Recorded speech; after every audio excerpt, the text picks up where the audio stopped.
हे WhatsApp guys, आप देख रहे हो द एंग्री इंडियन शो और आज हम बात करने वाले इंडियन नेवी के बारे में और इंडियन नेवी के एवैक सिस्टम के बारे में।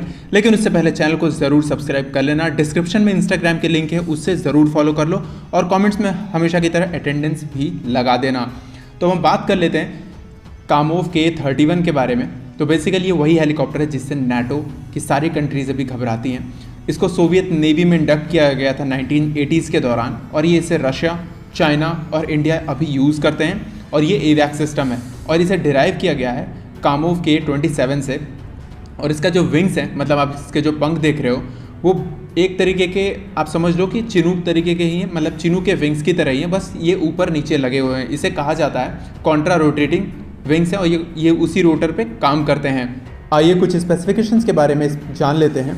जैसे कि इसमें 2 क्रू लगता है। इसकी जो लेंथ है वो 12.5 मीटर्स की है, हाइट 5.6 मीटर्स का है। जो रोटेटर का डायमीटर है वो 15.9 मीटर का है और इसके जो परफॉर्मेंस अगर आप देखोगे, मैक्सिमम स्पीड जो जाती है वो 250 किलोमीटर तक ये कर सकता है। क्रूज़ स्पीड है वो 205 किलोमीटर पर आवर से ये क्रूज़ कर सकता है।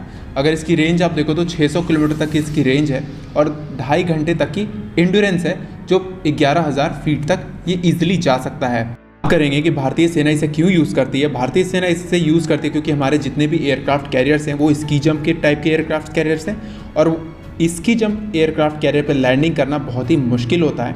बेसिकली हेलीकॉप्टर्स तो लैंड कर सकते हैं, लेकिन अगर हम चाहें कि अमेरिकन एवैक्स की तरह अगर जेट हो जिसके पास फोल्डेबल विंग्स हो, अगर उस तरीके के एवैक्स रखें तो वो बहुत ही मुश्किल हो जाता है उसे लैंड कराना। जैसा कि मैंने बोला, ये जो हेलीकॉप्टर प्लेटफॉर्म है बहुत ही केपेबल है और इसके बारे में जैसे मैंने रोटर के बारे में बताया, ये दोनों रोटर एक ही एक्सिस पर माउंटेड होती हैं और इसी वजह से इसे टेल रोटर की आवश्यकता नहीं होती है। ये जो हेलीकॉप्टर है ये सिग्नेचर कामोव हेलीकॉप्टर का डिज़ाइन है, मतलब आप बहुत सारे कामोव हेलीकॉप्टर्स देखोगे वो बिल्कुल इसी तरीके के दिखते हैं।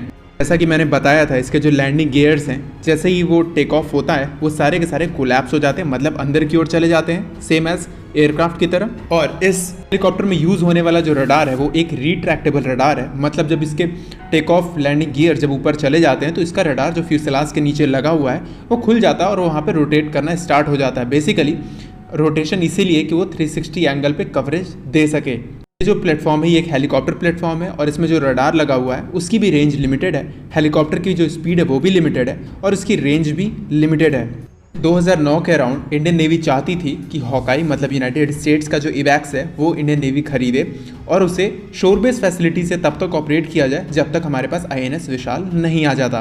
बेसिकली जैसा कि मैंने आपको स्टार्ट में ही बताया था कि हमारे पास जो एयरक्राफ्ट कैरियर है उससे ये अभी ऑपरेट नहीं किया जा सकता, मतलब हॉकाई ऑपरेट नहीं किया जा सकता। तो चलिए अब थोड़ा सा कंपैरिजन कर लेते हैं कामोव में और हॉकाई में। बेसिकली बनता तो नहीं है क्योंकि ये एक हेलीकॉप्टर प्लेटफॉर्म है और वो एक प्लेन का प्लेटफॉर्म है, मतलब वो एक जेट का प्लेटफॉर्म है। हॉकाई में 5 लोगों का क्रू लगता है, 600 किलोमीटर पर आवर की स्पीड से ये उड़ सकता है। इसकी जो मैक्सिमम स्पीड है, जो क्रूज स्पीड है वो 474 किलोमीटर पर आवर है। इसकी जो रेंज अगर आप देखोगे तो 2708 किलोमीटर तक है। ये इंड्योरेंस इसकी 8 घंटे की इंड्योरेंस है अगर वो ज़मीन से उड़ता है तो, और 6 घंटे की इंड्योरेंस है अगर वो एयरक्राफ्ट कैरियर से उड़ता है तो। इसकी सर्विस सीलिंग 10,600 मीटर की है और विंग पे लोडिंग जितने भी रडार्स कैरी कर सकता है वो 355 किलोग्राम तक है। तो बेसिकली ये हर चीज़ में डबल है कामोव K-31 हेलीकॉप्टर से। पर फिर भी आज के समय में अगर आप देखोगे तो इंडियन नेवी ने इस एयरक्राफ्ट का, मतलब कामोव K-31 का एक्स्ट्रा ऑर्डर दिया हुआ है ऐसे 8 हेलीकॉप्टर्स का, और ये बहुत ही जल्द इंडियन नेवी को मिलना भी शुरू हो जाएंगे। कामोव K-31 के रडार के बारे में बात करें तो ये 200 टारगेट्स को एक साथ डिटेक्ट कर सकता है और उसी तरीके से कुछ जितने भी हमारे एयरक्राफ्ट आज के मॉडर्न एयरक्राफ्ट है 4.5 जनरेशन के, उनको भी डिटेक्ट कर सकता है। इसकी टेस्टिंग 5th जनरेशन एयरक्राफ्ट पे नहीं की गई है, पर हाँ ये 20 से 30 के एयरक्राफ्ट को एक साथ डिटेक्ट कर सकता है और इसकी जो रेंज है डिटेक्शन की वो 100 से 150 किलोमीटर तक है छोटे टारगेट्स के लिए, और 250 किलोमीटर है अगर कोई सरफेस पर टारगेट है, मतलब अगर आप समझ रहे हो फ्रिगेट्स है, कोई क्रूज़ है, अगर क्रूज़र आ रहा है वो उन सबको पहले ही डिटेक्ट कर सकता है, या फिर एयरक्राफ्ट कैरियर को भी।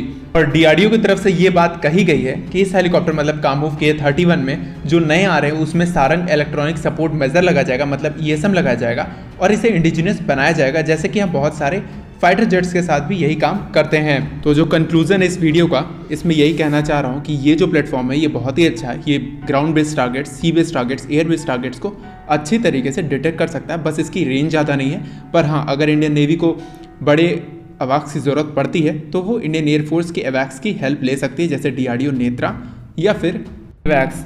और हाँ, अगर इंडियन एयरफोर्स को इनकी मदद करनी है, मतलब अभी अगर आप देखोगे तो इंडियन एयरफोर्स की हालत उतनी अच्छी नहीं है। बेसिकली हमारे पास 7 ही अवैक्स हैं, जिसमें से अभी 2 नए खरीदे गए, तो इंडियन एयरफोर्स को भी अवैक्स एक्वायर करने की ज़रूरत है और इंडियन नेवी को भी। और आज के वीडियो को इतना ही। अंत तक वीडियो को देखने के लिए धन्यवाद।